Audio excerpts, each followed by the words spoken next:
Maingay ang paligid ng itinatayong subdivision sa gitna ng Cavite. Rinig ang tunog ng mga pinupukpok na pako, ang ugong ng mixer ng semento at ang sigawan ng mga trabahador. Pero sa gitna ng lahat ng iyon, isang matinis na boses ang nangibabaw. Hoy! Ikaw na nakasuot ng kupas na t-shirt! Bingi ka ba? Huminto ang ilang construction workers sa paglalakad. Napalingon din ang lalaking tinutukoy ni Jana. Nakatayo ito malapit sa malalim na pundasyon. Walang suot na helmet, walang reflector vest, at tanging kupas na gray na t-shirt lang ang proteksyon sa katawan.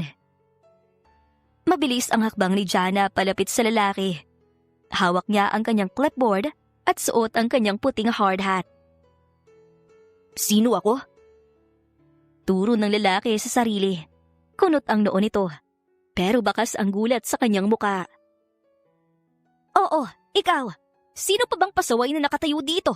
Naakala mo ay namamasyal lang sa parke. Singhal ni Jana paghinto sa harap nito. Nasaan ang safety gear mo? Alam mo bang bawal pumasok sa zone na to nang walang proteksyon? Tumingin ang lalaki sa paligid. Nakita nitong nakatingin ang lahat ng mga trabahador sa kanila. Ang iba ay napahawak sa kani-kanilang mga batok. Ang iba naman ay dahan-dahang umaatras. Sandali lang, miss. Anong sandali lang? Huwag mo ko mamiss-miss dyan. Jan ang pangalan ko, ang bagong assistant dito.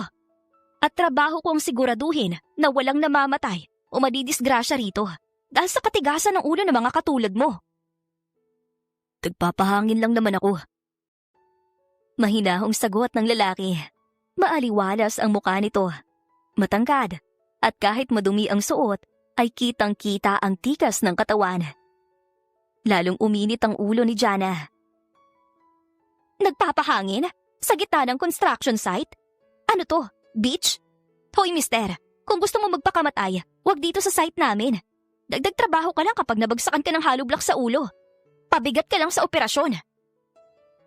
Nagbulungan ang mga trabahador sa likuran nila. Isang matandang foreman ang dahan-dahang lumapit at namumutla ang mukha nito. Ma'am Jana, sandali lang po. Kasi huwag ninyo siyang kampihan, Mang Lito. Kaya lumalakas ang loob ng mga pasaway na to dahil hinahayaan ninyo. Tingnan ninyo. Nakatsinelas pa siya. Kapag ito nakatapak ng pako, sinong magbabayad ng anti-tetano? Ang kumpanya, di ba? Tapos mababawasan ang budget para sa mga seryosong trabahador. Muling hinarap ni Jana ang lalaki. Itinuro niya ang dibdib nito gamit ang dulo ng kanyang ballpen. Ikaw, kung wala kang balak sumunod sa patakaran, lumabas ka na sa gate. Ngayon din, hindi namin kailangan ng mga taong pabaya at walang malasakit sa trabaho. Ang kailangan dito, yung marunong sumunod. Naiintindihan mo ba? Ngumiti ng bahagya ang lalaki. Batapang ka Ngayon lang ako sinigawan ng ganyan dito. Dahil ngayon lang ako dumating at hindi ko palalampasin ang pagmumukha mo rito hanggat hindi ka nagbabago ng suot. Ano, tititigan mo lang ako? Alis! Shoo! Nagkatinginan ng mga trabahador. Ang iba ay napapikit na lang. Tila hinihintay ang pagsabog ng kung ano o mas mabuting sabihin na kung sino mana, kanina pa nila kinatatakutan. Pero sa halip na magalit, tumalikod ang lalaki at dahan-dahang lumakad palayo sa pundasyon. Salamat sa paalala, Jana.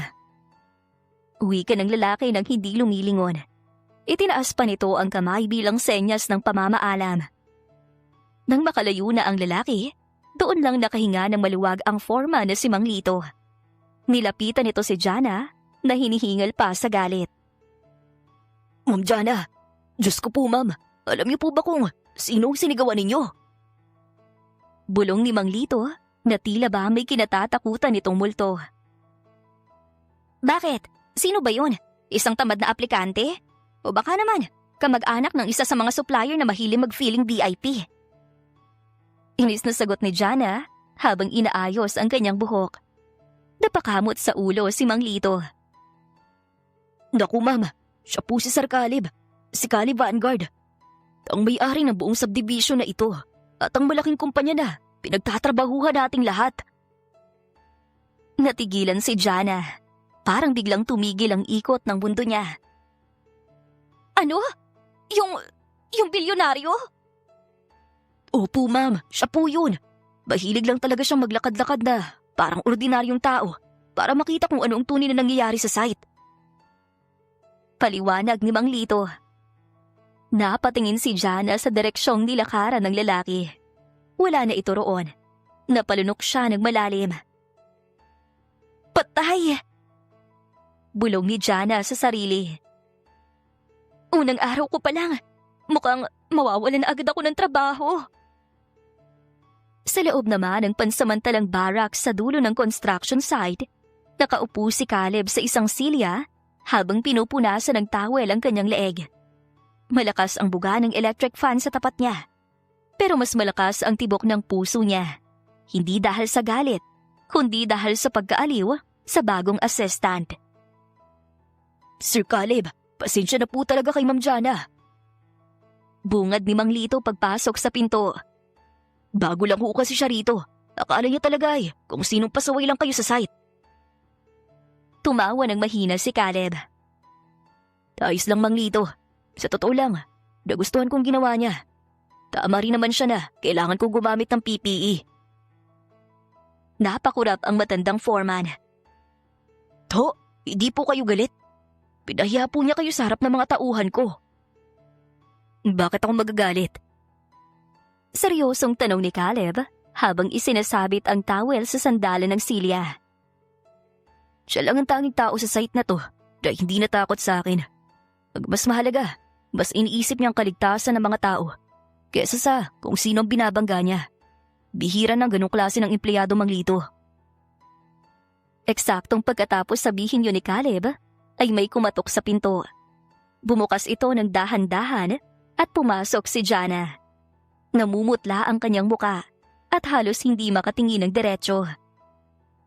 Sir, Mang Lito. Mahinang boses ni Jana. Oh, Jana, pumasok ka. Wika ni Mang Lito na tila kinakabahan para sa dalaga. Dahan-dahang lumapit si Jana sa harap ng mesa ni Caleb. Huminga siya ng malalim at pilit na pinapatatag ang sarili. Sir, narito po ako para humingi ng paumanhin. Hindi ko po alam na kayo palang ang may-ari ng Vanguard Development. Aminado po ako naging masyadong matalim ang dila ko. Handa po kong tanggapin ang anumang parusa. Kahit po, tanggalin niyo ako sa trabaho. Tumingin si Caleb kay Mang Lito at binigyan ito ng isang makahulugang senyas. Naintindihan naman agad ng foreman at mabilis itong lumabas ng silid para iwanan ang dalawa. Maupo ka muna, Jana. Utos ni Caleb. Itinuro nito ang silya sa harap ng mesa nito. Hindi na po, sir. Nakakahiya pong ginawa ko. Sagot ni Jana habang nakayuko. Maupo ka. Utos to na may-ari, di ba? Biro ni Caleb na may halong ngiti. Wala nang nagawa si Jana kundi ang sumunod.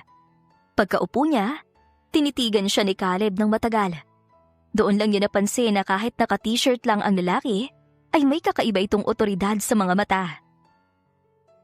Sinong nagsabi sa'yo na akong may-ari? Tanong ni Caleb. Si Mang Lito po, sir. Pag-alis niyo kanina, halos himatayin po siya sa takot para sa akin. Humilig si Caleb sa silya nito. Jana, makinig ka. Hindi akong bilyonaryo na iniisip mo. Ako si Caleb, ang head engineer dito sa site. Hindi ang Caleb na may-ari ng Vanguard Development. Napaangat ng tingin si Jana. Po, pero sabi ni Mang Lito. Si Mang Lito, boss ang tingin sa akin dahil akong siya nag-aaproba ng mga plano at sahod nila. Pero ang totoo, empleyado lang din ako rito. Pagsisinungaling ni Caleb nang may diretsyong tingin. Gusto ko lang na ganun ang tingin nila sa akin para seryosohin nilang trabaho. Pero sa'yo, aaminin ko ang totoo. Engineer lang ako rito. Parang nabunutan ng tinik sa dibdib si Jana. Ganun po ba? Engineer lang kayo? Oo, kaya huwag ka masyadong matakot. Sabi ni Caleb habang kumukuha ito ng isang botelya ng tubig.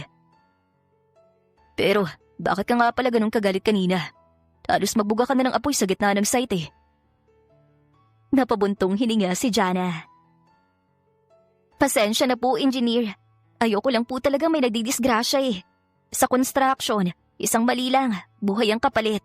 Marami na po ko nakitang pamilya na nasira dahil sa kapabayaan sa trabaho. Ayoko pong mangyari yun dito. Tumangutango si Caleb. Gusto kong katapangan mo, Jana. Kaya huwag kang mag-alala, hindi ka matatanggal. Sa katunayan, gusto kong maging mata at tenga kita rito sa site. Kapag may nakita kang lumalabag sa safety rules, kahit ako pa yan, sigawan mo lang ako. Baliwanag ba? Napangiti ng bahagya si Jana.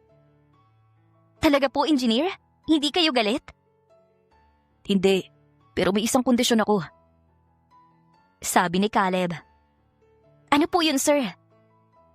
Huwag mo kong tatawaging sir o engineer kapag tayo lang ang magkaharap. Caleb na lang, para naman hindi ako magmukhang matanda sa pandinig ko.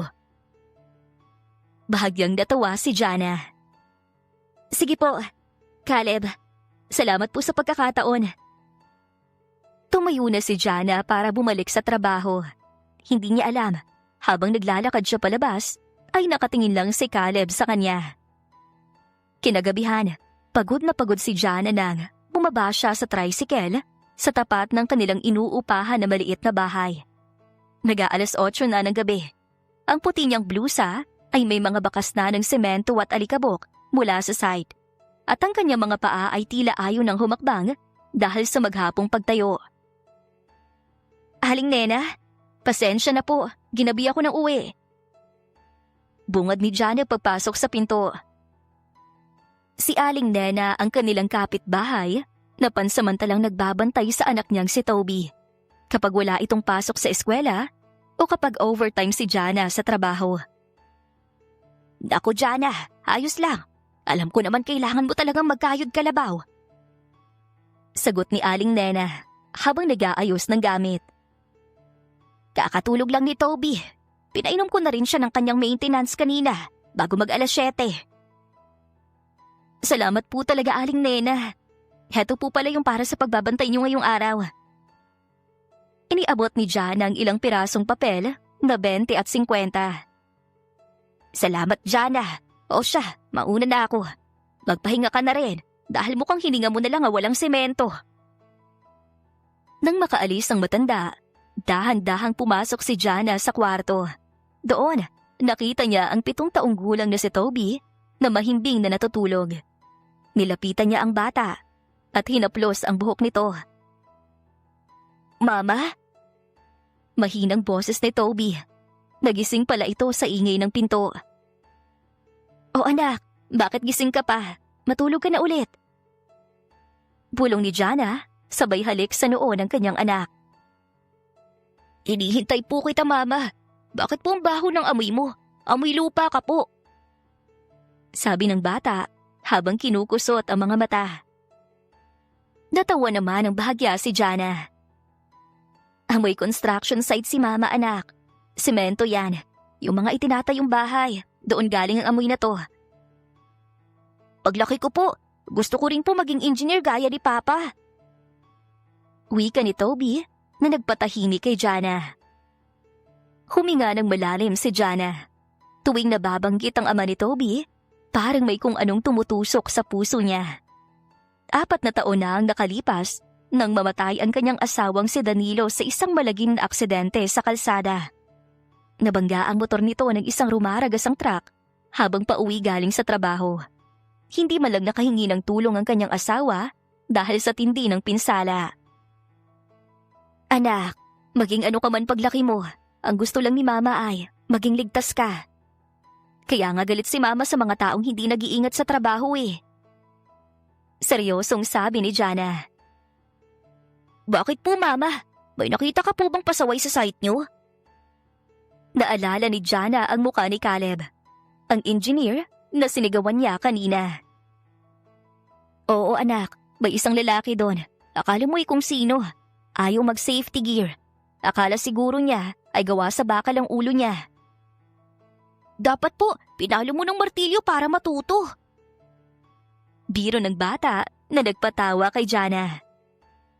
"Huwag naman anak, sinigawan ko lang ng malala. O sige na, matulog ka na. May gamot ka pa na iinumin bukas ng maaga." Nang muling makatulog si Toby ay lumabas si Jana sa kusina para tingnan ang kanyang pitaka. Kinuha niya ang reseta ng gamot ni Toby para sa hika nito at para sa mahinang baga na nakuha nito mula ng ipanganak. Malaki ang nagagastos niya buwan-buwan, kaya kahit gaano kahirap ang trabaho sa Vanguard Development, ay tinitiis niya. "Kailangan kong kumapit sa trabahong to," bulong ni Jana sa kanyang sarili. Kinuha ni Jana ang kanyang lunchbox at hinugasan ito. Bukas, kailangan niyang magbaon muli ng kanin at konting ulam para makatipid. Alam niyang mahaba pa ang laban niya bilang single mother. Pero basta para kay Toby, handa siyang maging dragon araw-araw sa construction site. Mabigyan lang ng magandang kinabukasan ang kanyang anak. Napatingin siya sa bintana at sa madilim na langit sa labas. Sa kabila ng pagod, may kakaibang kaba siyang nararamdaman para sa susunod na araw. Hindi niya malimutan ang ngiti ni Caleb. Isang ngiti na tila nagsasabing hindi pa doon nagtatapos ang kanilang engkwentro. Kinabukasan, mabilis ang lakad ni Jana habang hila-hila niya sa kamay ang anak na si Toby. Halos magkandahaba ang leeg niya sa paglingon sa paligid ng construction site. Hindi niya dapat dinala ang bata rito dahil bawal ang sibilyan, lalo na ang mga bata. Pero wala siyang pagpipilian. May emergency sa pamilya si Aling Nena at kailangan umuwi nito sa probinsya. "Anak, dito ka lang sa loob ng baraks ha. Huwag kang lalabas. Mainit sa labas at maraming pako. Baka masugatan ka." Bili ni Jana habang inilalapag ang bag nito sa isang silya. "Opo, Mama. Pero ang sikip naman po dito." Reklamo ni Toby habang tinitingnan ang maliit na opisina na puno ng mga blueprints at folder. "Sandali lang ito, Toby. Tatapusin ko lang inventory sa labas, tapos kakain na tayo ng lunch," sabi ni Jana, sabay halik sa noo ng bata. Lumabas si Jana para gawin ang kanyang trabaho. Pero hindi pa nakakasampung minuto, ay nakita niyang bumukas ang pinto ng barracks. Nanlaki ang mga mata niya nang makitang papasok doon si Caleb. "Patay!" bulong ni Jana. Mabilis siyang tumakbo pabalik sa opisina. "Engineer Caleb, sandali lang po." Hingal na pumasok si Jana sa loob. Nakita niyang nakatayo si Caleb sa harap ni Toby. Ang bata naman ay nakatingala sa matangkad na lalaki at tila kinikilatis ito. "Engineer, pasensya na po. Wala po kasi magbabantay sa kanya sa bahay eh." Hinging paumanhin agad ni Jana. "Huwag niyo po sana kaming isumbong. Hindi naman po siya lalabas dito." Tumingin si Caleb kay Jana. Pagkatapos ay muling ibinaling ang tingin sa bata. "Anong pangalan mo, kid?" "Toby po," sagot ng bata. "Kayo po ba yung sinigawan ni Mama?" Muntik nang mabulunan si Jana sa sarili niyang laway. "Toby, ano ba yung sinasabi mo?" Natawa si Caleb. "Oo, Toby. Ako nga yun. Galit na galit ang mama mo sa akin noon dahil hindi ako nag-helmet. Kasi po sabi ni Mama, baka po maging kamote ang ulo niyo kapag nabagsak ka ng hollow blocks." Seryosong dagdag ni Toby. "Toby, tama na yan. Nakakahiya." Saway ni Jana na ang muka ay singpula na ng kamatis. Imbis na magalit, lumapit si Caleb sa isang cabinet sa gilid. May kinuha itong isang kahon na naglalaman ng mga miniature trucks, mga modelong ginagamit para sa presentation ng mga proyekto. Inilapag nito ang mga yon sa sahig at naupo ito ng pa-Indian seat. "Gusto mo ba itong mga to, Toby? Ito, yung kulay yellow. Itong bulldozer. Ito namang asul. Itong crane." Yaya ni Caleb sa bata. Nanlaki ang mga mata ni Toby sa tuwa. "Wow, ang ganda po. Pwede ko po bang hawakan?" "Oo naman. Halika rito." Ang yaya ni Caleb. Napanganga si Jana habang pinapanood ang dalawa. Si Caleb na akala niya ay seryoso, masungit at walang pakialam sa mundo, ngayon ay gumagapang sa sahig kasabay ng kanyang anak. Nakikipag-ugong pa ang lalaki habang pinapatakbo ang laroang truck. Alam mo, Toby, kapag naging engineer ka na rin, dapat marunong ka magmaneho ng ganito. Sabi ni Caleb habang itinuturo ang mga bahagi ng laruan. Gusto ko pong maging katulad niyo para po magawan ko ng magandang bahay si Mama. Sagot ni Toby. Tumingin si Caleb kay Jana. May kakaibang lambot sa mga mata ni Jana na hindi nito nakita noong unang beses silang mag-away. Bata pang ang anak mo, Jana, at matalino. Salamat, Engineer. Mahinang sagot ni Jana. Lumapit siya ng bahagya sa dalawa. Hindi ko akalaing nahilig pala kayo sa bata. May mga pamangkin din ako.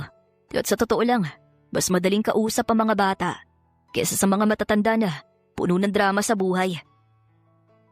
Biro ni Caleb habang tinititigan si Jana. Pasensya na po ulit sa abala.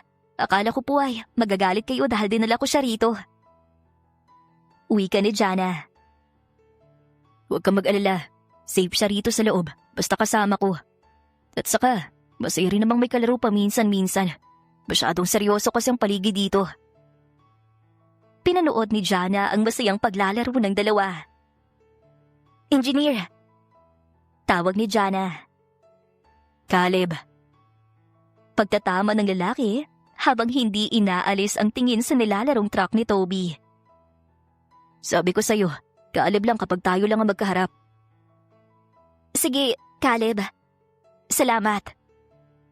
Pag-uulit ni Jana. Tumangulang si Caleb at muling nakipaghabulan ng laruan kay Toby. Hindi na malayo ni Jana na nakangiti na rin pala siya. Makalipas ang ilang oras, ay sa wakas, tumunog ang sirena sa buong construction site. Hudyat na 12:00 na ng tanghali.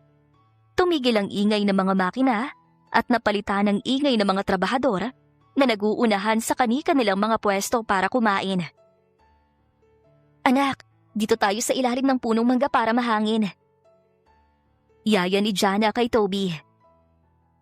Umupo sila sa ibabaw ng mga nakatambak na semento na hindi pa nagagamit. Binuksan ni Jana ang isang kupas na plastic na lunchbox.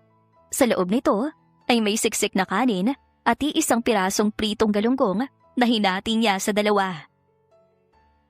Mama, sa'yo na lang po yung buntot. Gusto ko po yung ulo. Sabi ni Toby habang inihahanda ang kanyang plastic na kutsara. Hati tayo, anak. Sige na, kain na. Masarap yan. Sagot ni Jana habang pinapagpaga ng sarili. Kumuha siya ng isang balot ng tubig, yung nabibili sa tapat ng site na nakabalot sa plastic ng soft drinks, at kinagat niya ang dulo nito. Uminom muna siya para mapawi ang uhaw na kanina niya pa nararamdaman. Bago pa man siya makasubo sa kanyang pagkain, ay isang anino ang humarang sa tapat nila. Mukhang masarap yung lunch niyo ah. Pwedeng makashare? Napatingala si Jana. Si Caleb yun, dala ang isang malaking paper bag mula sa isang sikat na fast food chain. Caleb, akala ko po ay sa labas kayo kumakain. Tanong ni Jana.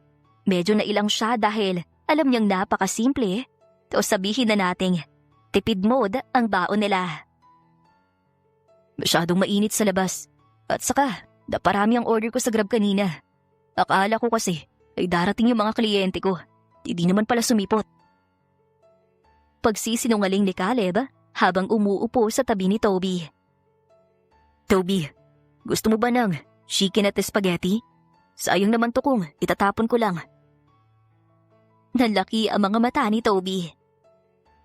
Talaga po, engineer? Wow, mama! Chicken po, oh! Toby, nakakahiya kay engineer. Sir, wag na po. May baon naman po kami. Ibigay niyo na lang po sa ibang trabahador. Saway ni Jana. Umiling si Caleb at nagsimula na itong maglabas ng pagkain. Again, sabi ko, Caleb lang ang itawag mo sa akin.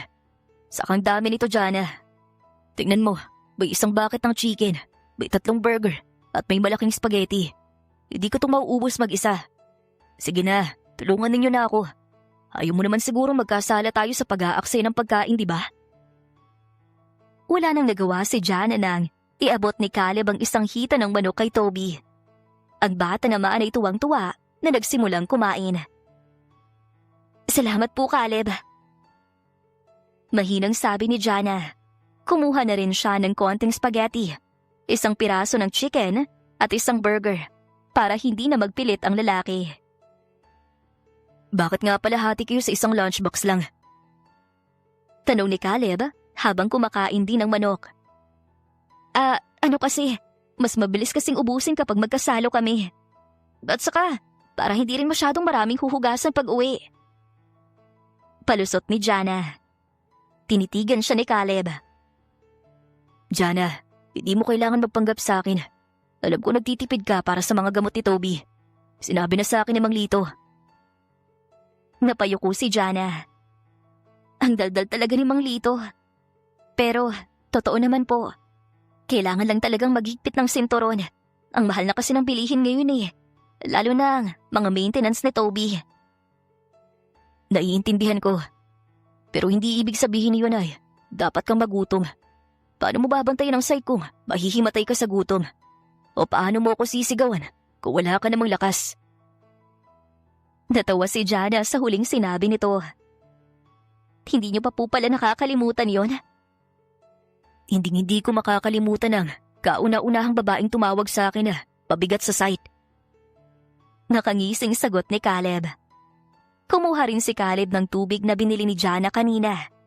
Kinagat din ito ang dulo niyon at uminom gaya ng ginagawa ng mga trabahador. Hoy, baka hindi kayo sanay sa tubig na yan. Baka sumakit po ang tiyan ninyo. Babala ni Jana. Tubig din naman to, di ba? Pareho lang yan ang iniinom sa mamahaling restaurant. Nilagay lang sa plastic. Sagot ni Caleb pagkatapos uminom. Masarap nga eh. Malamig. Nagkatinginan sila at sa unang pagkakataon, naramdaman ni Jana na tila nawawala ang agwat sa pagitan nila. Hindi niya nakikita ang isang mataas na engineer, kundi isang lalaking handang makisalo sa kanila sa ibabaw ng semento at alikabok. Salamat sa pagkain, Caleb. Malaking tulong to para sa amin ni Toby. Matapat na sabi ni Jana. Wala yun. Basta sa susunod, huwag mo nang tipirin ang sarili mo ha.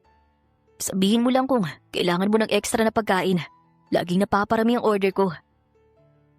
Biro muli ni Caleb habang marahang hinahaplos ang likod ng ulo ni Toby. Habang pinapanood ni Jan ang anak niya na masayang kumakain kasama ang lalaki, may kakaibang init siyang naramdaman sa kanyang dibdib. Hindi niya alam kung dahil ba ito sa sikat ng araw o dahil sa unti-unting pagbubukas ng kanyang puso sa taong akala niya ay hinding-hindi niya makakasundo. Kinagabihan, madilim na ang paligid ng construction site. Tanging ang mga dambuhalang spotlight na lang ang nagbibigay ng liwanag sa mga bakal at sementong hindi pa natatapos.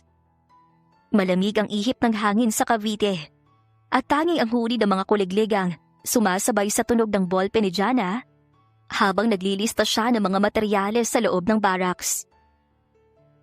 Alas 9 na, Jana. Bakit hindi ka pa umuwi? Napatalon sa gulat si Jana. Nakatayo sa may pinto si Caleb. Bit-bit ang 2 tasa ng mainit na kape na nasa paper cup. Ay Caleb, kayo po pala. Tinatapos ko lang itong inventory para sa darating na graba bukas. Sagot ni Jana habang hinahawi ang ilang hibla ng buhok na tumatabing sa kanyang muka. Lumapit si Caleb at inilapag ang isang kape sa harap niya. Tuminom ka muna. Kanina ka pa nakatitig sa mga papel na yan. Baka maging blueprint na rin ang paningin mo. Salamat. Tipid na sagot ni Jana. Hinawakan niya ang mainit na tasa para mainitan ang kanyang mga palad. Kayo rin po.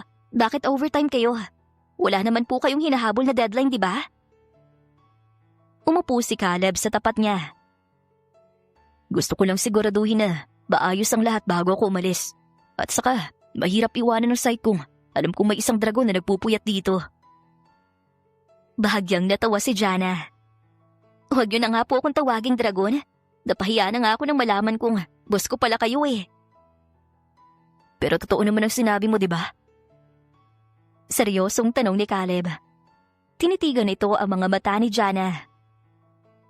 Noong sinigawan mo ako tungkol sa safety gear, ramdam ko na hindi lang yun dahil sa trabaho. May pinahuhugutan ng galit mo. Natahimik si Jana. Pinaglaruan niya ang takip ng kanyang kape. Ganun po ba kahalata? Sa trabahong to, marami ako nakikitang empleyado na sumusunod lang dahil sa takot sa memo. Pero ikaw, parang takot ka na may mamatay. Bakit, Jana? Huminga ng malalim si Jana. Lumingon siya sa bintana, kung saan tanaw ang madilim na kalsada sa labas ng site. Ang asawa ko po na yumao, si Danilo. Construction worker din siya noon. Bahagyang napaayos ng upo si Caleb. Anong nangyari sa kanya? Isang gabi, pauwi siya galing sa site. Dahil sa pagmamadali at pagod, hindi na siya nakapag-ingat. Nabangga ang motor niya ng isang truck na nawala ng preno. Pagkukwento ni Jana, ang boses niya ay bahagyang nangangatog, pero pilit niyang pinatatatag. Sabi ng mga doktor, kung sana raw isuot niya ang tamang proteksyon kung hindi siya masyadong nagpakapagod sa side, baka may pagkakataon pa siyang mabuhay. I'm sorry to hear that, Jana. Mahinang sabi ni Caleb. Kaya gano'n na lang po ang higpit ko, Caleb. Ayokong may isang Toby pa na magtatanong kung nasaan ang papa niya. Ayokong may asawang matitigilan sa gitna ng gabi dahil tumatawag ang pulis para sabihin wala na ang taong inaasahan nila. Sa kabilang banda, ramdam ni Caleb ang bigat ng bawat salitang binitawan ni Jana. Ang babaeng, akala niya ay matapang at palaban lang, ay may daladala palang sugat na hindi pa lubos na naghihilom. Nakita niya ang isang luhang dahan-dahang pumatak sa pisngi ni Jana, na agad din itong pinunasan. Pasensya na po, naging madrama na ako. Pilit ng ngiti ni Jana. Hindi, Jana. Salamat, dahil nagtiwala kang ikwento sa akin yan. Ngayon, mas lalo lang kitang naintindihan. Tumayo si Caleb at lumapit sa gawi ni Jana. Akmang hahawakan niya ang balikat nito, pero pinigilan niya ang sarili. Sa halip, nanatili lang siyang nakatayo sa tabi nito. Sapat na para maramdaman ni Jana ang kanyang presensya. Simula ngayon, hindi mo na kailangan mag-isang pasanin ng lahat ng yan. Darito ako, hindi lang bilang engineer mo, kundi bilang kaibigan na handang tumulong sa inyo ni Toby. Tumingala si Jana sa kanya. Bakit niyo po ginagawa to? Assistant lang naman ako sa paningin niyo, di ba? Ngumiti ng tipid si Caleb. Hindi niya masabi ang totoong nararamdaman. Nahigit pa sa paghanga ang nararamdaman niya para sa tatag ng babaeng ito. Sa bawat gabi na nakikita niyang nagpapakapagod si Jana para sa anak, lalong tumitindi ang pagnanais ni Caleb na protektahan ng mag-ina. Gusto niyang puna ng puwang na iniwan ng nakaraan ni Jana. Kahit na alam niyang may malaking lihim pa siyang itinatago rito. Dahil deserve mo maging masaya, Jana. At deserve ni Toby ang isang magandang kinabukasan. Simpleng sagot ni Caleb. To siya, tama ng inventory. Ihahatid ko na kayo. Gabi na, mapanganib na sa labas. Huwag na po, Caleb. Nakakahiya. Wala nang pero. Utos to ng boss, di ba? Pagbibiro ni Caleb para pagaanin ng atmosphere. Natawa na rin si Jana at nagsimulang mag-ayos ng gamit. Kinabukasan ay tirik na tirik ang araw sa construction site. Sa sobrang init, kahit ang mga bakal ay tila nagbabaga. At ang pawis ng mga trabahador ay animoy gripo sa bilis ng agos. Pero sa gitna ng init ng panahon, mas mainit ang usap-usapan ng mga tauhan ni Mang Lito habang nakasilong sila sa ilalim ng isang container van. Hoy, tignan niyo si Sir Caleb. Bulong ng isang trabahador habang nakaturo sa direksyon ng barracks. Dala-dala na naman yung payong na pink. Kanino kaya yan? Kanino pa ba? Eh di kay Ma'am Jana. Tatawa-tawang sagot ni Mang Lito. Tabay tingnan nyo, parang buntot na naman nakasunod. Under kay Ma'am Jana ang ating engineer. Sa gitna ng site, kasalukuyang naglalakad si Jana, bitbit ang isang tumpok ng blueprints. Halos mapapikit siya sa silaw ng araw. Pero bago pa siya makareklamo, ay biglang lumabig ang kanyang paligid. Isang pink na payong na may disenyong bulaklak ang biglang sumulpot sa itaas ng ulo niya. Caleb, ano ba? Nakikita mo naman nagtatrabaho ako, di ba? Singhal ni Jana nang makitang si Caleb ang may hawak ng payong. Nakikita ko rin na nabubula ng ilong mo sa init, Jana. Banayad na sagot ni Caleb. Hindi man lang ito natitinag sa pagtataray ng babae. Eto, paborito mong kape. Iced version para naman lumamig ang ulo mo. Inabot ni Caleb ang isang cup ng iced coffee na may maraming whipped cream. Kumunot ang noo ni Jana, pero hindi niya mapigilang mapalunok. Paborito niya yon, at alam iyon ng lalaki. Saan mo na naman nakuha yan? Malayo ang bilihan yan dito ah. Tanong ni Jana habang tinatanggap ang kape. Bagaman matalim pa rin ang tingin niya sa lalaki. Nagkataon lang na dumaan ako sa bayan. Sabi ko, baka nauuhong pinakamatapang na assistant sa buong Cavite. Akin na yung mga papeles na yan. Mabigat yan. Baka mapunta sa braso mong muscle. Bahigitan mo pa ako. Nakangising sagot ni Caleb. Caleb, kaya ko to. Hindi ako baldado. Pagmamatigas ni Jana. Alam ko na kaya mo, pero gusto kong tulungan ka. Masama ba yun? Biglang binitawan ni Caleb ang payong na agad nitong isinukbit sa kilikili at mabilis na kinuha ang makakapal na folder mula sa mga kamay ni Jana. Hoy! Yung mga folder ko! Sigaw ni Jana habang sumusunod sa lalaki. Pagpasok nila sa loob ng barracks na may aircon, agad na inilapag ni Caleb ang mga papeles ng maayos. Ayan, tapos na. May kailangan ka pa ba, Boss Jana? Biro naman ni Caleb habang nagpupunas ng pawis.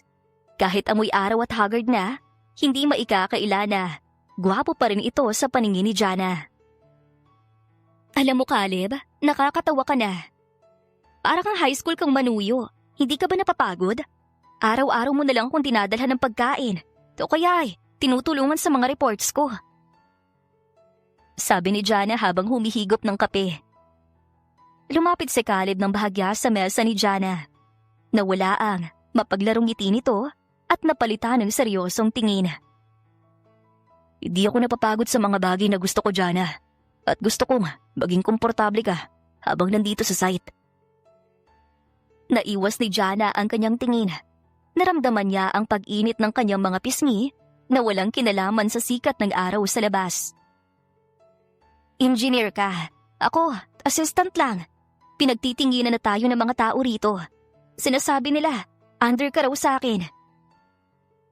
Humalakhak si Caleb, isang tunog na nagpatalon sa puso ni Jana.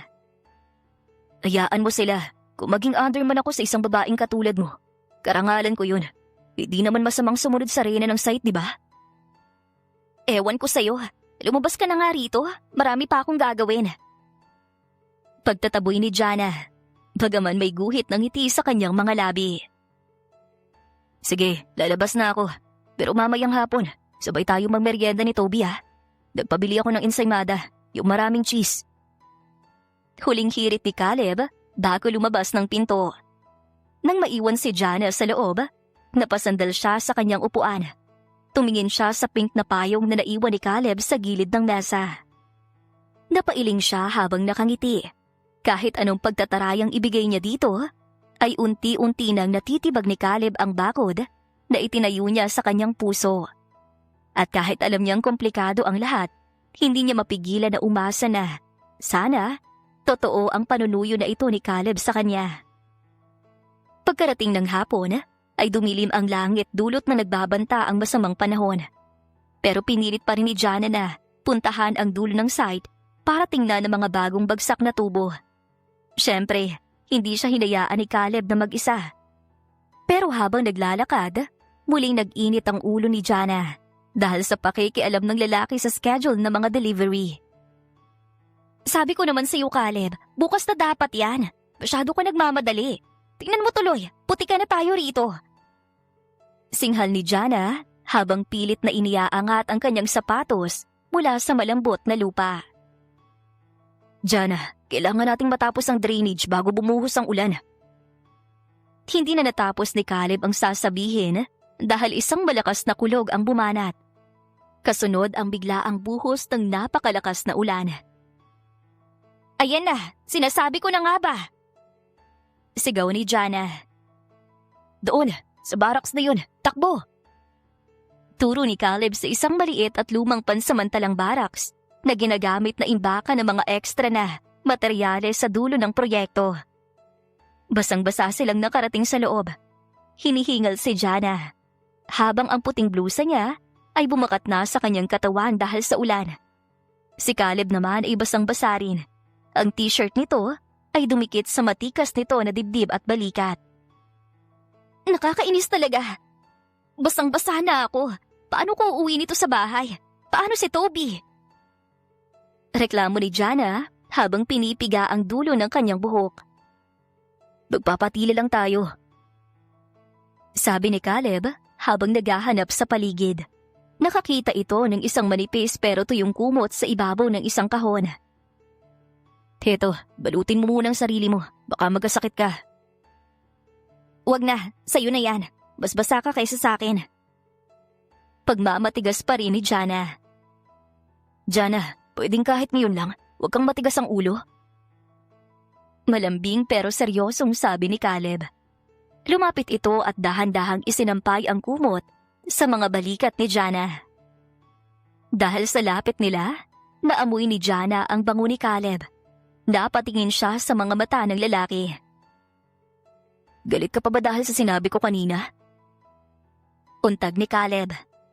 Hindi ako galit. Naiinis lang ako kasi lagi kang tama. Pag-amin ni Jana sabay iwas ng tingin. Gusto lang naman kitang protektahan, Jana. Pati ang trabaho mo. Sabi ni Caleb habang sinusuyo ang dalaga. Ayoko nahihirapan ka. Kaya ko ang sarili ko, Caleb. Sanay ako sa hirap. Sagot ni Jana, pero ang boses niya ay kalmado na. Alam ko, pero hindi masamang magpahinga minsan at hayaan ng iba na, alagaan ka. Sasagot pa sana si Jana nang biglang may marinig silang kaluskos sa labas. Akala ni Caleb ay may pumasok na tubig, kaya mabilis itong lumingon at humakbang patungo sa pinto. Pero dahil sa kapal ng putik sa sahig ng barracks, biglang nawala ng balanse ang mga paa ng lalaki. Caleb! Sigaw ni Jana at mabilis siyang humawak sa braso ng lalaki para pigilan ito sa pagbagsak. Pero dahil mas mabigat si Caleb, sa halip na mahila niya ito ay siya ang nahila pababa. Sabay silang bumagsak sa isang nakatambak na sako ng mga kusyon at tela. Napasigaw si Jana nang madama ang bigat ni Caleb sa ibabaw niya. Pero agad din itong tumukod gamit ang mga siko. Nagkatitigan sila. Ang layo ng kanilang mga muka ay ilang pulgada na lang. Dinig ang malakas na pagpintig ng kanilang mga puso na tila nakikipagpaligsahan sa ingay ng ulan sa bubong ng yero. Ang bigat mo! Bulong ni Jana pero hindi niya itinulak ang lalaki. Ang ganda mo. Sagot naman ni Caleb. Ang boses nito ay naging malalim at puno ng emosyon. Caleb, ano ba yan? Jana, bagod na ako magpanggap na wala lang to. Seryosong sabi ni Caleb habang hinahaplos ang basang pisngi ng dalaga. Hindi lang kita gusto dahil matapang ka. Gusto kita dahil ikaw si Jana. Gusto kita dahil sa bawat sigaw mo. Mas lalo kitang gustong yakapin. Naramdaman ni Jana ang init na dumadaloy sa kanyang katawan sa kabila ng lamig ng panahon. Caleb, baka nagkakamali ka lang. Assistant mo lang ako. Wala akong pakialam sa posisyon mo rito. Ang mahalaga, ikaw ang gusto kong makasama. Tugon ni Caleb. Dahan-dahan itong inilapit ang sariling muka sa kanya hanggang sa magdampi ang kanilang mga noo. Mahal kita, Jana. Higit pa sa iniisip mo. Hindi ko alam kung kailan nagsimula. Basta isang araw, nang makita kita ulit, ay napagtanto ko na, tumitibok na ang puso ko para sa'yo. Nang hindi nagsalita si Jana para sumang-ayon o umalma, ay naging hudyat na iyon para kay Caleb upang ang kini ng kanyang mga labi. Isang mabanayad na halik na mas lalong nagpasiklab sa init na nararamdaman nila para sa isa't isa. Pinulupot ni Jana ang kanyang mga braso sa leeg ng binata, habang ang mga kamay naman nito na mapaghanap ay gumapang sa kanyang katawan. Hinawakan siya nito ng may pag-iingat. Sa loob ng barracks, sa gitna ng malamig na panahon, they made love. Matapos ang mainit nilang pagniniig, ay nasapo ni Jana ang sariling noo nang makita niya ang mga damit nila na nagkalat sa maputik na sahig ng barracks. Don't worry about that. Ibibili na lang kita bukas ng kapalit niyan. Sabi sa kanya ni Caleb. Problemado siyang lumingon sa lalaki. But how can we get out of here? Kinindatan siya ni Caleb. At dahil gabi ngayon, are you ready to pull out a ninja moves pabalik sa aking office? I have spare clothes there. Iba na ang timplahan ng mga ngiti ni Jana sa mga sumunod na araw. Kapag nagkakasalubong sila ni Caleb sa site, may kasama na nakakatunaw na titigan at palihim na paghaplos sa kamay. Pero sa kabila ng tamis, may isang tinik na laging tumutusok sa isipan ni Jana. Isang gabi, habang ang lahat ay nakauwi na, nanatili ang dalawa sa loob ng main office ng site. Magkatabi silang nakaupo sa harap ng isang mahabang mesa. Nagre-rebisa ng mga blueprints para sa phase 2 ng subdivision. Caleb, bakit parang kabisadong-kabisado mo ang bawat sulok ng kumpanyang to? Untag ni Jana habang tinitingnan ng lalaking seryosong nagmamarka sa plano. Minsan, ang tingin ko sa'yo, hindi ka lang head engineer. Para kang nakakaalam ng lahat ng sekreto rito. Napatigil si Caleb sa pagsusulat. Ibinaling niya ang tingin kay Jana. Bakit mo naman naitanong yan? Wala lang. May kabalang kasi ako dito sa dibdib ko. Masyadong perpekto ang lahat, Caleb. Minsan pakiramdam ko, may isang malaking pader sa pagitan natin na hindi ko nakikita. Parang may tinatago ka sa akin. Huminga ng malalim si Caleb. Binitiwan niya ang kanyang marker at hinawakan ng parehong kamay ni Jana. Ang seryosong mukha niya ay napalitan ng lungkot at determinasyon. Jana, ayokong magkaroon tayo ng pader. Ayokong matakot ka. Ang totoo niyan, matagal ko na tong gustong sabihin sa'yo. Nung una, ginawa ko lang to dahil pagod na ako sa mga taong plastic. Sa mga taong nakapaligid sa akin, dahil lang sa kung anong meron ako. Anong ibig mong sabihin? Kunot noon na tanong ni Jana. Hindi lang ako basta engineer, Jana. Ang Vanguard Development ay... Eksaktong sasabihin na sana ni Caleb ang katotohanan nang biglang mag-vibrate ang kanyang cellphone sa ibabaw ng mesa. Ang screen ay nagpapakita ng pangalan. Attorney Rivera. Urgent.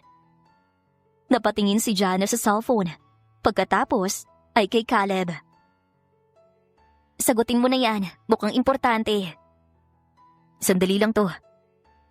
Sabi ni Caleb. Lumayo siya ng konti, pero rinig pa rin ni Jana ang seryoso niyang boses. Yes, attorney. What? Where? Sige, I'll be there. No, don't do anything yet. Nang ibaba ni Caleb ang telepono, bakas sa mukha niya ang matinding tensyon. Nawala ang pagkakataon para sa kanilang seryosong usapan. Jana, kailangan kong umalis. May emergency sa main office. Mabilis na sabi ni Caleb habang nililigpit ang kanyang mga gamit. Ngayong oras na to? 10:00 na ng gabi ah. Tanong ni Jana. Sa kanyang banda, ang kaba sa kanyang dibdib ay lalong tumindi. Importante lang talaga. Itutuloy natin ang usapan natin bukas. Pangako ko yun sa'yo.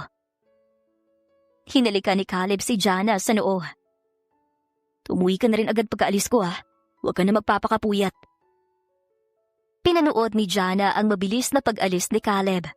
Habang naririnig niya ang humaharurot na sasakyan nito palayo, naiwan siyang mag-isa sa tahimik na opisina. Tumingin siya sa blueprint na naiwan sa mesa. Bakit ganun?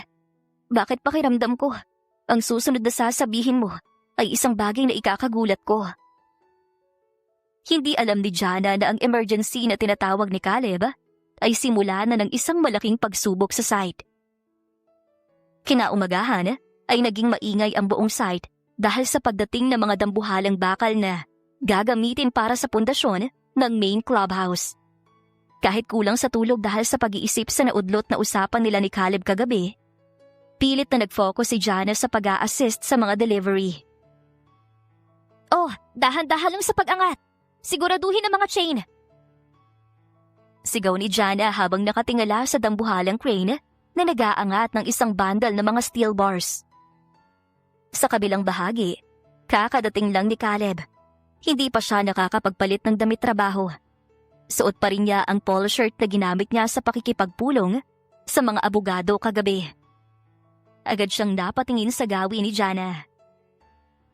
Jana, lumayo ka muna rin sa ilalim. Sigaw ni Caleb habang mabilis na naglalakad palapit. Sandali lang, Caleb. Kailangan ko makita kung pantay ang pagkakabagsak. Sagot ni Jana nang hindi tumitingin sa kanya. Pero sa isang iglap, isang nakakangilong tunog ng naputol na bakal ang narinig ng lahat. Ang isa sa mga pangunahing kadena ng crane ay biglang bumigay dahil sa sobrang bigat at kalawang na hindi napansin ng operator. Ma'am Jana, takbo! Sigaw ni Mang Lito mula sa malayo. Nalaki naman ang mga mata ni Jana. Tumingala siya at nakita ang tila dambuhalang mga bakal na direktang babagsak sa pwesto niya. Nawalan siya ng malay sa takot. Tila napako ang kanyang mga paa sa kanyang kinatatayuan. Sa loob ng isang segundo, nakita niya ang kanyang buong buhay. Ang mukha ni Toby, ang alaala ng kanyang asawa. Jana! Isang malakas na puwersa ang tumama sa balikat ni Jana. Buong lakas siyang itinulak ni Caleb palayo sa danger zone. Dahil sa lakas ng tulak, gumulong si Jana sa lupa. Ilang metro ang layo mula sa kinatatayuan niya kanina. Isang malakas na pagyanig ang nadama ng lahat. Ang mga bakal ay bumagsak sa semento. Naglikha ng malakas na ingay at alikabok na bumalot sa paligid. Caleb! Hiyaw ni Jana habang pilit na bumabangon. Ang kanyang mga tuhod ay may gasgas at ang kanyang mga kamay ay nanginginig. Nang dahan-dahang humupa ang alikabok, doon nakita ni Jana ang hindi niya kayang tanggapin na senaryo. Nakahandusay si Caleb sa gilid ng mga bumagsak na bakal. Bagaman hindi ito direktang nabaon, tinamaan ang likuran at ulo nito ng dulo ng isang tumalsik na steel bar nang itulak siya nito. Caleb! Caleb! Gumising ka! Patakbo na lumapit si Jana at binuhat ang ulo ng lalaki. Duguang-duguan ang noo ni Caleb at wala itong malay. Ang polo shirt nito na kanina lang ay malinis ay puno na ng dumi at dugo. Tumawag kayo ng ambulansya! Bilisan niyo! Sigaw ni Jana sa mga trabahador na nagtakbuhan na rin palapit. Engineer! Sir Caleb! Sigaw ni Mang Lito. Ang boses nito ay puno ng matinding takot. Caleb, please! Huwag kang matulog! Huwag mo kong iiwan! Hagulhol ni Jana habang pinupunasan ng dugo sa mukha ng lalaki gamit ang kanyang kamay. Sabi mo, mag-uusap pa tayo, di ba? Sabi mo, hindi mo ko iiwan. Pero walang sagot mula kay Caleb. Maputla ang mukha nito at mababaw ang paghinga. Sa sandaling yon, ang takot na nararamdaman ni Jana noong mamatay ang kanyang asawa ay bumalik ng doble ang tindi. Pero may kasama itong matinding pagsisisi. Dahil kung hindi dahil sa kanya, hindi malalagay sa panganib ang lalaking mahal niya. Habang hinihintay ang ambulansya, yakap-yakap ni Jana ang walang malay na katawan ni Caleb sa gitna ng init at alikabok ng site. Humahagulhol si Jana. habang nakakulong sa kanyang mga bisig ang ulo ni Caleb. Caleb, gumising ka. Please, huwag mo kong iwan. Ang dugo mula sa noo ng lalaki ay humalo na sa mga luha ni Jana na nagbabaka sa kanyang palad at damit. Ngunit bago pa man dumating ang inaasahang ambulansya, isang malakas na ugong mula sa langit ang nagpatahimik sa lahat. Isang itim na helicopter na may tatak na ginto. Ang logo ng Vanguard Development. Ang mabilis na bumaba sa bakanting lote malapit sa site. Ang malakas na hangin mula sa hélice nito ay nagpatalsik ng alikabok at mga debris sa paligid. Hindi pa doon natatapos ang eksena. Mula sa gate ng site, 3 naglalakihang itim na SUV ang humarurot papasok. Nagpreno ang mga yon ng malakas at pinalibutan ang pwesto ni Jana at Caleb. Mabilis na bumukas ang mga pinto ng sasakyan. Higit sa 10 kalalakihan na nakabarong at suit ang nagtalunan palabas. Lahat sila ay may suot na earpiece at mukhang mga sanay sa gitna ng kaguluhan. Secure the perimeter. Clear the area. Sigaw ng isang lalaking mukhang pinuno ng mga bodyguard. Nagkagulo ang mga trabahador. Napaatras si Mang Lito at ang iba pa sa sobrang gulat. Lumapit ang 4 na bodyguard. Sa kinaroroonan ni Jana. Walang pasintabi na nilapitan nila ang nakahandusay na si Caleb. Excuse us, miss. Kami na bahala sa kanya. Mariing sabi ng isang bodyguard habang dahan-dahang inilalayo si Jana. Sino kayo? Anong ginagawa niyo? Engineer ko siya! Sigaw ni Jana habang pilit na kumakawala sa mga ito. Kailangan niya ng ospital! Miss, bitawan mo na siya. Kaming personal security ni Sir Caleb. Sagot ng lalaki. Kasunod niyon ay ang pagdating ng isang lalaking nakasalamin at mukhang disente. Ang abogado na kausap ni Caleb kagabi. Sir Caleb, Diyos ko, anong nangyari? Attorney Rivera, ang crane, bumigay ang chain. Ulat ng isang tauhan. Doon lang tila tumigil ang mundo ni Jana. Narinig niya ang lahat. Nakita niya kung paano buhati ng mga medical team na kasama ng mga SUV si Caleb patungo sa helicopter. Ang mga bodyguard, ang helicopter, ang otoridad na bumabalot sa pangalan nito. Lahat ay malinaw na ngayon. Sir Caleb? Bakit? Bakit niyo siya tinatawag na Sir Caleb? Nangangatal na tanong ni Jana kay Attorney Rivera. Tumingin sa kanyang abogado nang may halong awa. Di mo ba alam, miss? Siya si Caleb Vanguard, ang chairman at CEO ng Vanguard Development. Siya ang may-ari ng lahat ng lupang kinatatayuan mo ngayon. Parang gumuho ang langit kay Jana. Napaluhod siya sa putikan habang pinapanood ang helicopter na mabilis na lumilipad pa itaas. Dala ang lalaking akala niya ay katulad lang niyang isang manggagawa. May-ari? Bilyonaryo? Bulong ni Jana sa gitna ng hangin. Naalala niya ang lahat. Ang pagkain nila ng sachet na tubig. Ang paglalaro nito kay Toby sa sahig. Ang manghalik sa barracks. Lahat ba yon ay bahagi lang ng kasinungalingan at pagpapanggap? Pakiramdam niya ay isa siyang malaking biro.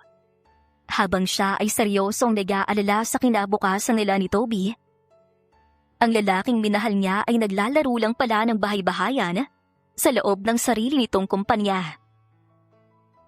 Ma'am Jana. Tawag ni Mang Lito, pero hindi niya ito narinig.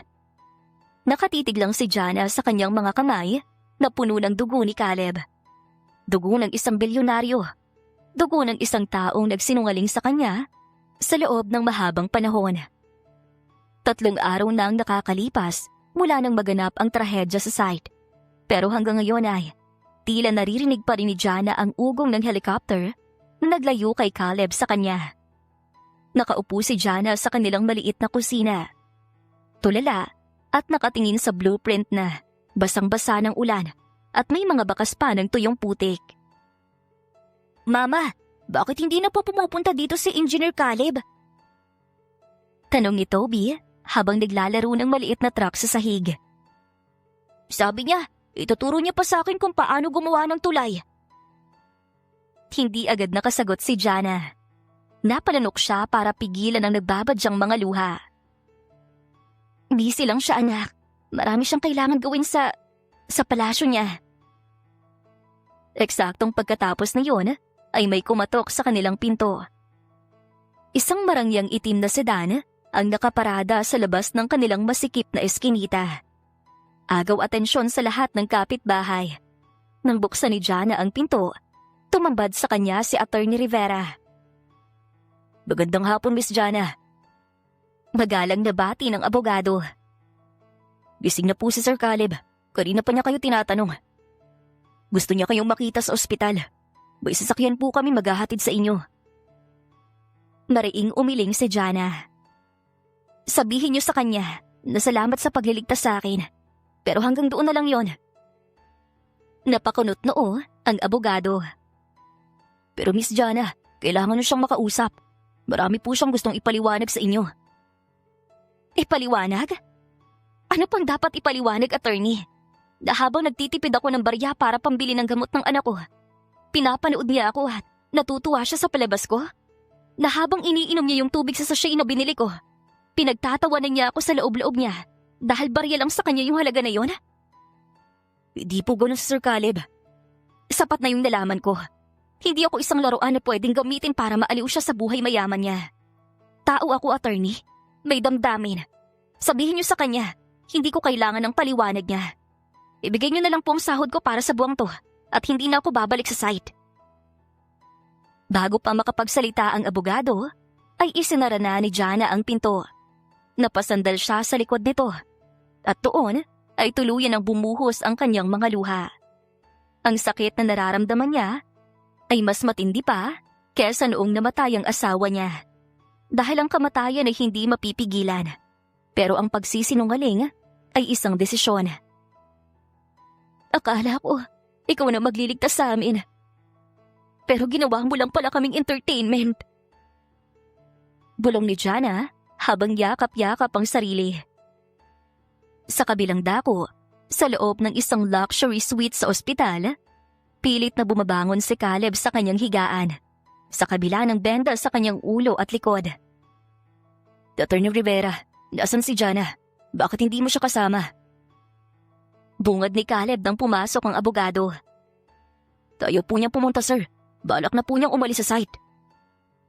Nalungkot na ulat ni Rivera. Nabitawan ni Caleb ang hawak niyang baso ng tubig. Alam niya nasira niya ang tiwala ng babaeng kaisa-isa na nagmahal sa kanya nang walang hinihintay na kapalit. Hindi pwedeng ganito lang to. Determinado na sabi ni Caleb, kahit ramdam niya ang hapdi ng kanyang mga sugat. Gagawa ko ng paraan. Hindi ko siya hahayaang mawala dahil lang sa isang pagkakamali. Ilang buwan ang lumipas. Sinubukan ni Jana na bumalik sa normal na buhay. Nagtatrabaho na siya ngayon bilang assistant sa isang maliit na hardware store sa bayan. Malayo sa ingay ng malalaking construction site. Malayo sa mga alaala ni Caleb. Pero kahit anong iwas niya, lagi niyang nababalitaan sa TV at social media ang bagong proyekto ng Vanguard Development na nagtrending sa buong bansa, ang Project Hope. Isang umaga, isang pamilyar na itim na sasakyan ang huminto sa tapat ng hardware. Bumaba si Attorney Rivera at may iniabot na puting sobre sa kanya. Imbitasyon to para sa grand opening ng Project Hope bukas, Jana. Wika ng abogado. Huwag kang tumanggi. Hindi ito tungkol sa kanya. Tungkol to sa mga taong katulad mo. Dahil sa kuryosidad, pumunta si Jana sa site ng Project Hope kinabukasan. Nanlaki ang kanyang mga mata nang makita ang subdivision. Hindi ito mukhang negosyo. Mukha itong isang komunidad. May daycare center, may klinika, at ang mga bahay ay dinisenyo para sa seguridad ng mga pamilyang walang katuwang sa buhay. Ma'am Jana, dito po! Tawag ng isang pamilyar na boses. Si Mang Lito, suot ang bagong uniforme. Dali ka po, kayong hinihintay sa gitna. Naguguluhan man, ay naglakad si Jana patungo malapit sa stage. Doon, sa itaas ng stage, ay nakatayo si Caleb. Wala na ang kupas na t-shirt. Suot na nito ang isang mamahaling asul na suit. Pero ang mga mata nito ay nananatiling gaya ng dati. Puno ng paghanga nang makita siya. "Salamat at dumating ka." Bungad ni Caleb nang makalapit si Jana. Kinuha nito ang mic at hinarap ang mga tao. Kabilang ang mga single parents na nakakuha ng slot sa subdivision. "Ang Project Hope ay hindi ko lang binuo para sa kumpanya," anunsyo ni Caleb. "Binuo ko ito dahil sa isang babae nagturo sa akin na ang tunay na pundasyon ng isang gusali ay hindi semento, kundi pagmamahal at malasakit sa kapwa. At para magtagumpay ang proyektong ito, kailangan ko ng isang taong may sapat na tapang at puso." Bumaba si Caleb sa stage at huminto sa mismong harap ni Jana. May inilabas itong isang gintong susi at isang kontrata. "Jana, binubura ko ng Engineer Caleb na nagsinungaling sa'yo. Pero ang Caleb na nagmamahal sa'yo at kay Toby, darito pa rin." Seryosong sabi nito. "Pinapatayo ko ang phase 2 at phase 3 nito sa ibang probinsya. I need a lead project manager. And I need you and Toby in my life too. It's a win-win situation for the both of us, right, Miss Balani?" Natahimik ang buong paligid. Nararamdaman ni Jana ang titig ng lahat. Pero ang tanging nakikita niya ay ang katapatan sa mga mata ni Caleb. Hindi ito suhol, kundi ito ay pagbawi. Ginamit ni Caleb ang kanyang kapangyarihan para gumawa ng mabuti. At ginamit ito ang kanyang puso para muling kumatok sa kanya. "Lead project manager?" Pag-uulit ni Jana. Bahagyang nanginginig ang kanyang boses. Sigurado ka ba? Baka sisigawan lang kita araw-araw." Ngumiti si Caleb. Ang ngiting nagpalambot sa puso ni Jana noon pa man. "Tanda na akong masigawan habang buhay. Basta ikaw ang kasama ko." Dahan-dahang tinanggap ni Jana ang susi. Sa gitna ng palakpakan ng mga tao, naramdaman ni Jana ang unti-unting pagguho ng pader sa kanyang puso. Ang galit ay napalitan ng pag-asa. Hindi lang trabaho ang inaalok nito sa kanya, kundi isang bagong simula kung saan hindi na niya kailangan mag-isang pasanin ang bigat ng mundo. "Win-win situation Sige Caleb, pero kapag hindi maayos ang safety gear ng mga tao ko, malalagot ka sa akin." "Yes ma'am," sagot ni Caleb sabay kindat. Sa sandaling yun, alam ni Jana na ang Project Hope ay hindi lang subdivision para sa iba. Ito rin ang naging tulay para sa sarili niyang kaligayahan.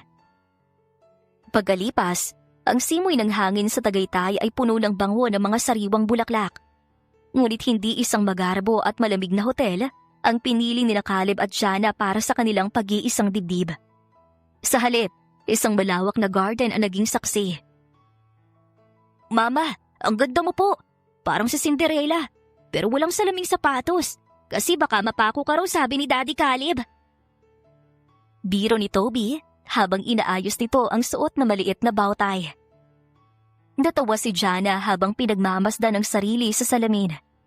Suot niya ang isang elegante na lace gown na simple pero sopistikada ang dating.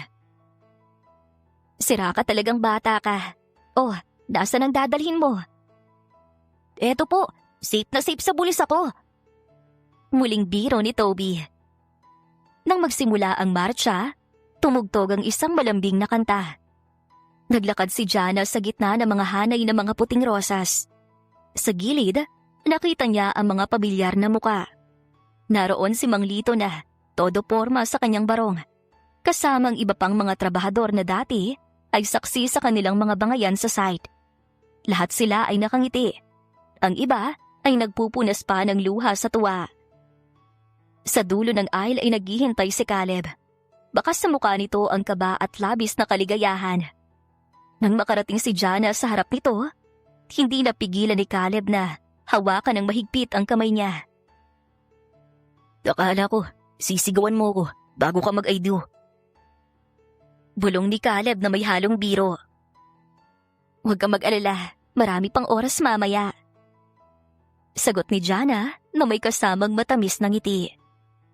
Dumating ang pinakahinihintay na sandali ng seremonya. Lumapit si Toby sa gitna nila. Kinuha ng batang isang maliit na pelos na kahon mula sa bulsa nito at iniabot ito kay Caleb. Daddy Caleb, eto na pong singsing. Sabi niyo po, ito ang pinakamatibay na pundasyon, di ba? Sabi ni Toby ng malakas na narinig ng lahat ng bisita. Lumuhod ng bahagya si Caleb para magkapantay sila ng bata. Salamat, Toby. Pangako, aalagaan ko ang mama mo at ikaw habang buhay.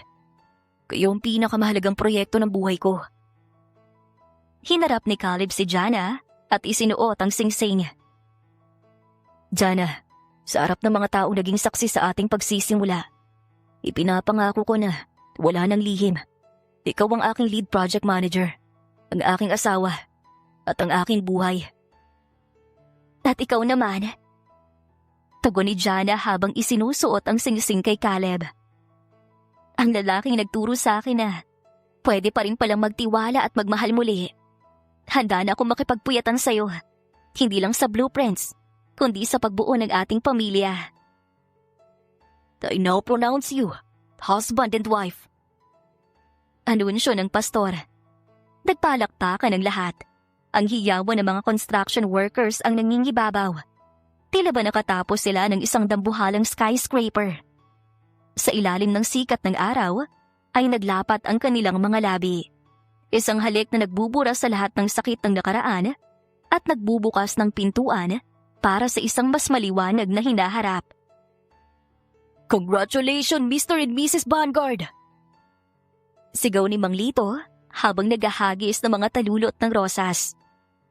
Makalipas ang mahigit isang buwan, ang malakas na ugong ng mga makina at ang alikabok ng construction site ay napalitan ng banayad na tunog ng mga alon at sariwang hangin ng dagat. Naroon sila sa isang private island sa Palawan, isang paraiso na pagmamay-ari ng pamilya Vanguard. Dito, tila huminto ang mundo para kina Caleb at Jana. Nakaupo sila sa isang malabot na puting buhangin sa tapat ng kanilang villa, habang dahan-dahang lumulubog ang araw. Hawak ni Jana ang isang baso ng fruit shake, habang si Caleb naman ay nakasandal sa kanyang balikat habang nakatanaw sa kulay kahel na langit. Alam mo, Caleb, hanggang ngayon, parang panaginip pa rin ang lahat. Mula sa pagsigaw ko sa iyo dahil sa walang helmet, hanggang dito sa napakagandang isla na to. Sinong mag-aakala, di ba? Natawa ng mahina si Caleb at mas hinigpitan ang yakap sa bewang ng asawa. Dako, alam ko na simula pa lang, nang sinigawan mo ko. Sabi ko sa sarili ko, ang babaeng to ang kukumpleto sa buhay ko. At hindi ako nagkamali. Bolero. Pero seryoso, Caleb. Salamat. Salamat sa pagtanggap kay Toby at sa pagpapasensya sa akin. Wala kang dapat ipagpasalamat, Jana. Sa totoo lang, ako ang dapat magpasalamat sa iyo. Binigyan mo ng kulay ang boring na buhay ko bilang isang bilyonaryo. At tungkol kay Toby, huwag kang mag-alala. Pagbalik natin, sisimulan na natin ang pag-aayos ng mga papeles para formal ko na siyang ma-adapt.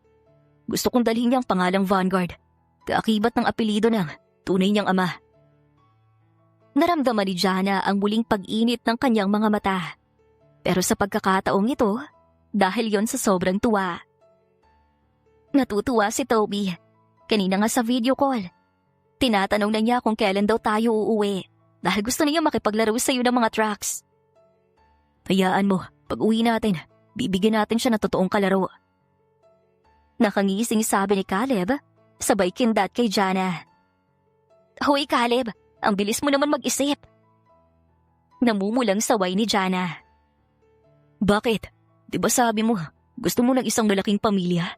Isang koponan ng mga maliliit na engineer at assistant? Biro ni Caleb. Natahimik sila sandali habang pinagmamasdan ng urong sulong ng dagat sa dalampasigan. Sa sandaling yon, kinuha ni Caleb ang kamay ni Jana at hinalikan ang kanyang wedding ring. Jana, makinig ka. Seryosong sabi ni Caleb habang nakatingin ng diretso sa kanyang mga mata. Doon sa site, nangako ako na poprotektahan kita. Dito sa paraisong ito, Uulitin ko ang pangakong yan. Hindi ko nahahayaang mapaiyak ka muli dahil sa sakit o lungkot. Simula ngayon, ang tanging luha na lalabas sa mga mata mo ay dahil sa sobrang kaligayahan. Yan ang pinaka-importanting kontrata na pipirmahan ko sa buong buhay ko. Hindi na nakapagsalita si Jana. Sa halip, hinawakan niya ang mukha ni Caleb at binigyan ito ng isang matamis na halik. Isang halik na nagsasabing, sapat na ang lahat ng hirap na pinagdaanan niya dahil sa dulo, natagpuan niya at ni Toby ang kanilang bagong tahanan. Wakas. Shoutout nga po pala kay Melanie Wego ng Antipolo City, Gloria Escobar ng Cagayan Valley, Annie Espinosa ng Doha, Qatar, Mary Torring ng Minnesota, USA, at Pasita Eliasar from Ontario, Canada.